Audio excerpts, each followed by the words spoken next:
Saudação a todos. Mais uma vez aqui, agradeço a participação de vocês, a atenção.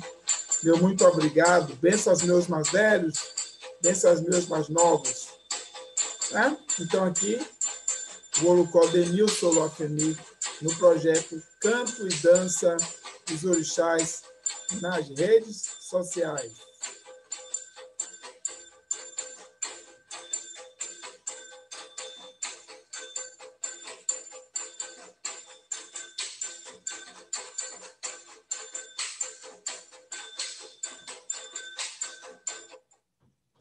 Então, esse é um projeto aprovado pela Fundação Cultural do Estado da Bahia, né?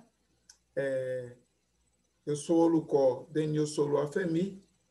Vocês podem me acompanhar no perfil do Instagram, @oluafemidenilson. O nosso curso ele vai de 2 de fevereiro até 2 de abril, sempre às terças e quintas, às 14 horas. Sexta-feira tem as lives, que é uma live de revisão. Bom, e você acessa o perfil @Canto e Dança dos Orixás e link na bio e já vai cair direto. Isso de 2 de fevereiro até 2 de abril. Então, nós vamos desenvolver esse trabalho, que é um projeto que tem apoio financeiro do Estado da Bahia, através da Secretaria de Cultura, Programa Aldir Blanc Bahia, via Lei Aldir Blanc, direcionada pela Secretaria Especial da Cultura, do Ministério do Turismo e do Governo Federal. Então, esses vídeos estão disponíveis no YouTube. Vocês podem compartilhar o link. A proposta é tratar da morfologia e da fonologia da língua iorubá e depois como isso se reflete nas músicas dos orixás. Tá bom? Vamos para uma música agora de Ogum e observe aí que aparece uma cedilha no S para fazer o som de X.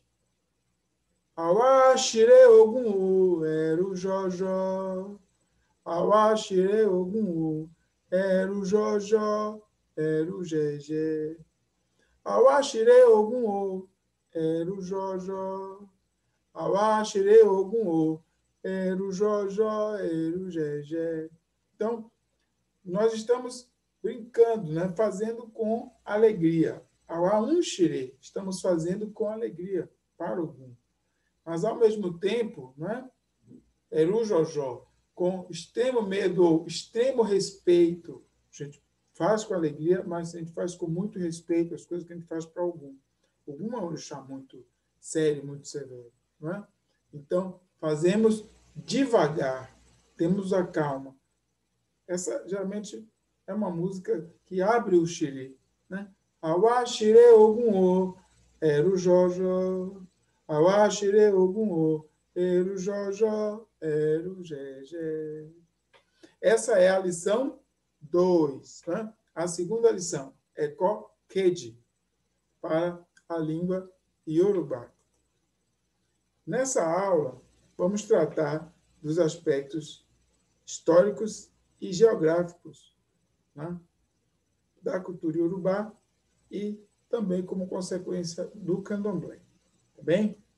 Então, existe uma teoria, né, a teoria de Gaia, ou Gondwanaland, onde se diz que todos os continentes já foram um continente só, uma grande terra, uma grande massa de terra, um continente só, e que foram se separando e continuam ainda em movimento, né, e se organizando, por isso que temos as placas tectônicas, que de vez em quando ocorre até algumas cisões, né, tem a falha ali de São Francisco, que dizem que uma parte dos Estados Unidos vai se deslocar para o mar.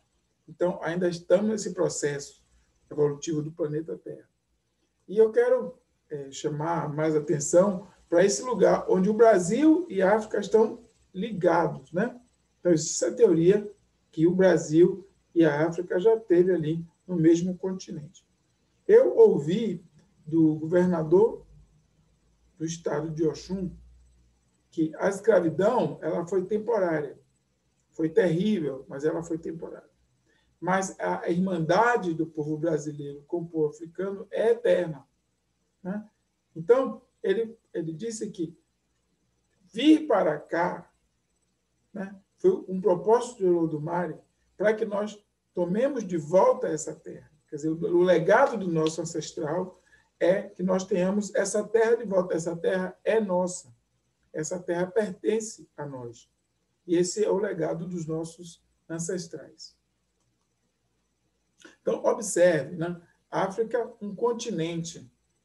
É o continente onde tem maior diversidade. Tá? Então, assim, na África pré-colonial, você observe aí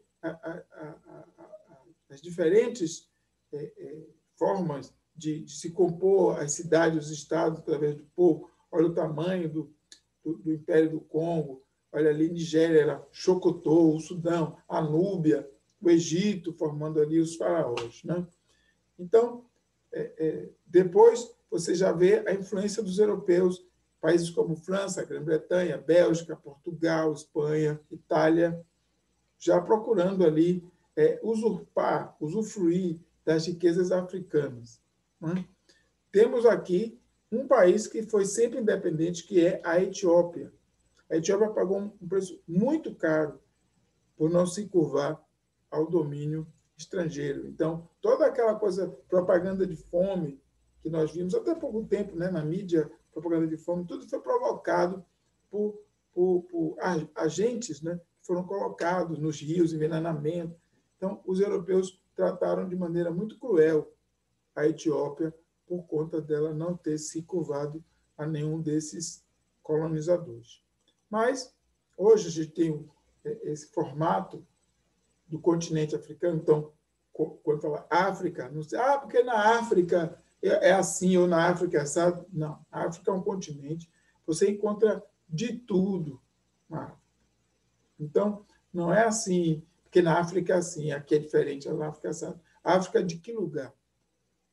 Temos até o costume de muitas vezes falar afro-ré, afro não sei lá daqui, afro não sei de quê, e pasteuriza a África como um lugar só. E aí você pergunta, mas afro de onde? Afro de que lugar? Então vamos começar a pensar um pouco, porque quando se fala, inclusive, o Egito como berço da civilização, o Egito está na África. Agora, ninguém nasce no berço, né? Então, a própria ideia de civilização, de berço da civilização, remonta o quê? Houve uma gestação disso. Então, foi uma construção, até chegar ao ponto de as pessoas convergiram para aquele lugar e depois elas se espalharam por esse continente, levando cada um, construindo sua história. Então, é uma grande diversidade que eu tenho nesse continente. E, no meio disso, vamos falar, né, de Iorubá.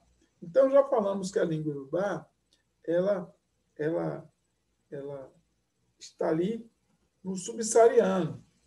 Né? Mas aqui no Brasil, nós fomos compostos por diferentes nações. Então, a primeira nação a ser trazida para o Brasil, quer dizer, os primeiros capturados lá, escravizados, que vêm compor a nação Angola. Logo depois do Brasil descoberto. O Brasil descoberto em 1500, em torno de 1534, 1550, começa a chegar já os primeiros escravizados. Depois, com a gerência da Bélgica, no Congo, você vai ter um outro grupo que a gente conhece como a nação Congo-Angola.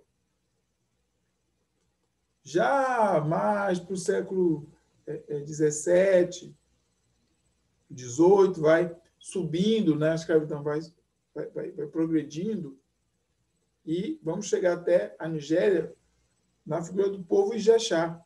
Então, vamos compor uma nação aqui, vamos crescer com o povo Ijexá. Né? Então, Ijé, ali, comida, chá, escolhida. Hoje chama-se Ilexá, a terra escolhida. E também o Jeje e o Queto, que fica ali onde é o Benin hoje. Né? Então, compomos aí essas 4 nações como as nações que compõem essas matrizes africanas do candomblé no Brasil. Embora existam nações menores, como o Glumsi, como o Xambá. Né? Então, a Mina. Então, esses grupos que vieram de vários lugares foram compor, inclusive de Moçambique, vão compor aqui um caldo cultural que vai produzir os quilombos, que já era uma ideia que vinha de Angola. Procurem no YouTube um filme que fala de Zinga, a Rainha Nzinga. Tem lá no YouTube, vocês podem achar, ou na internet, né? Vocês vão ter acesso. O Shaka Zulu também, na África do Sul, você vai ter ali. Então, essa cultura de guerra, de enfrentamento, ela existia. Então, os portugueses, quando não conseguiam mais lidar com tantos conflitos, os holandeses também, eles iam procurando outros lugares, até que chegaram lá em cima, no Queto, no Benin, no Giz.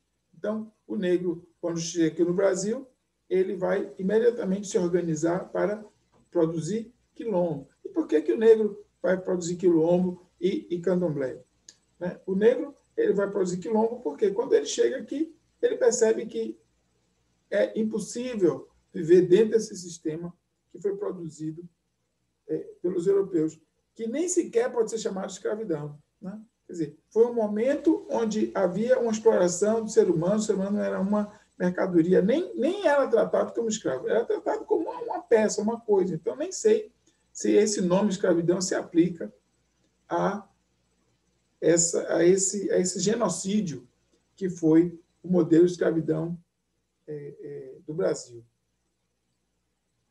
Tá bom? Então, você vai ter aí as pessoas que vão fazer os quilombos, quer dizer, assim que você tem possibilidade de sair desse sistema, eles vão criar uma sociedade alternativa a essa opressão. Né? Já no século XIX, quando os nigerianos chegam aqui, eles já encontram já uma cidade, né? Salvador já estava organizada, eles vão fazer candomblé. Por que fazer candomblé? Porque também não fazia sentido algum aquele sistema. Então, é preciso você recriar uma possibilidade, uma sociedade, recriar uma família, recriar uma hierarquia, uma pedagogia de convivência, para que a vida pudesse fazer sentido. Então, a língua iorubá, ela é subsaariana, ela está nessa área aqui, um pouco abaixo do Saara. E vamos ter aqui Nigéria, Benin, Togo, Gana, Costa do Marfim, para a Serra Leoa, né, onde você vai encontrar falantes da língua iorubá. Mais especificamente, né, na Nigéria, a terra iorubá está ali no sudoeste da Nigéria. Então, também, mesmo na Nigéria, não podemos dizer que vamos... na África é diferente, ou na Nigéria é diferente, ou eu vou para a Nigéria para cultuar o orixá. Então, tem lugares na Nigéria que você não vai encontrar o culto de orixá.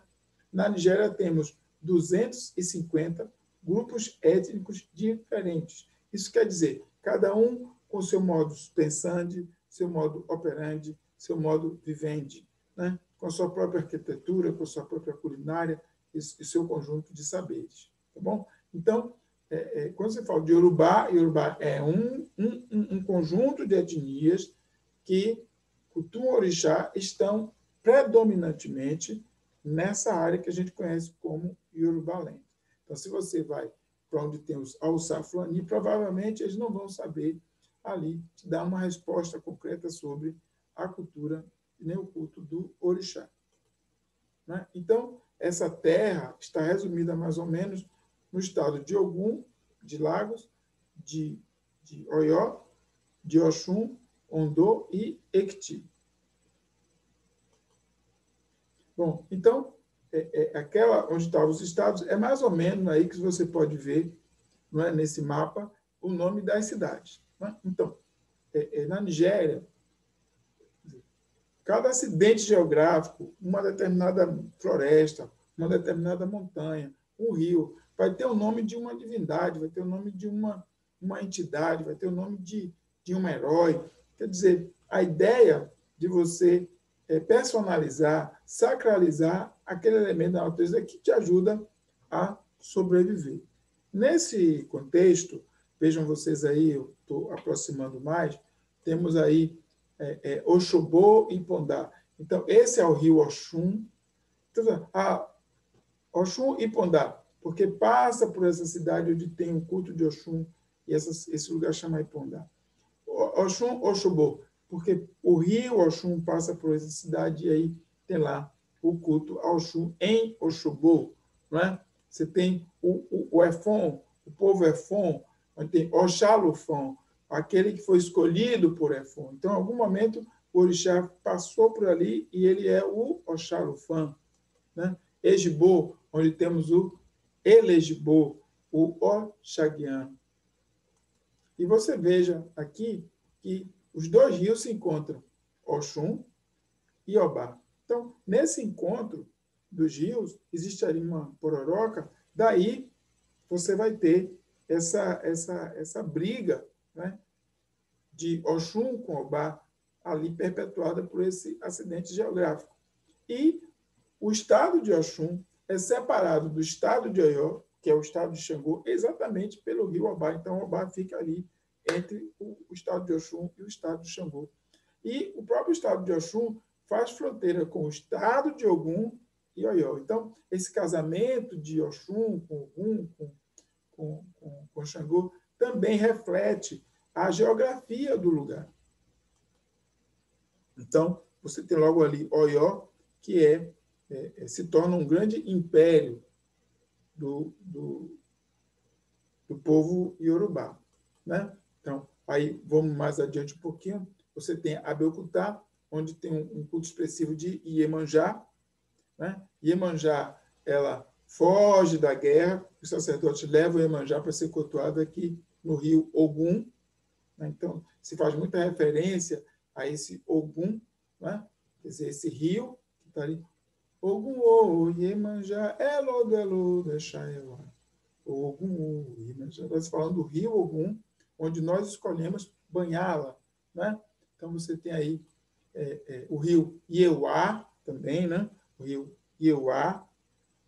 Você tem Ibadão, onde tem o culto de Logum-Edé também, tá? Então, chegamos até o Benim, onde você vai ter Xabé, o nome da cidade era Xabé, mas aí, com a dificuldade de pronunciar esse aí ficou Savé, mas de onde vem Airá, Savalu, de onde vem o Jeje Savalu, que se tornou uma nação também, o Jeje Savalu. Você tem lá Obaluayê, você tem Nanã, você tem Dambecém, ou Xumaré para os Yorubás, né?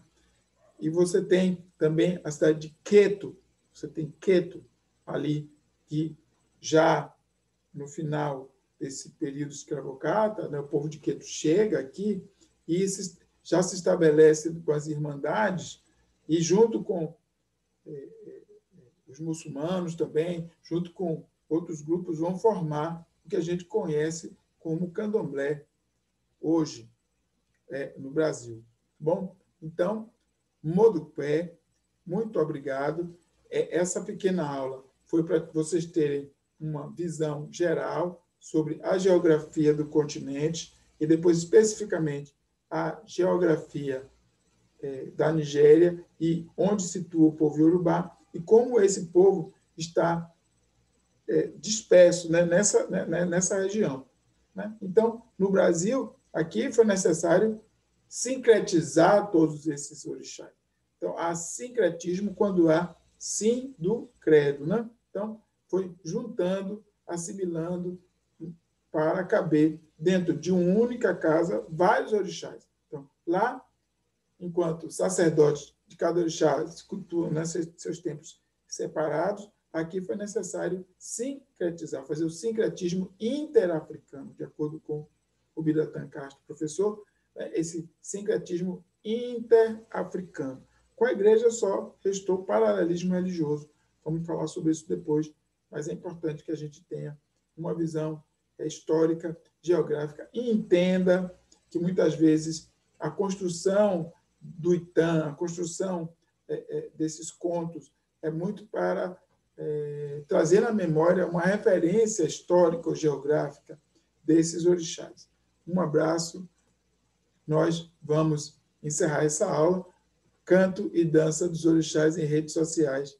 Acesse a bio e participe conosco. Ok? Então, a aula de hoje é para refletirmos sobre esse conjunto de saber geográfico, histórico, para que nós tenhamos uma visão mais global da língua iorubá. Aguarde a nossa próxima aula, que nós vamos falar da morfologia e da fonologia com o alfabeto e os sons do alfabeto da língua iorubá. Um abraço.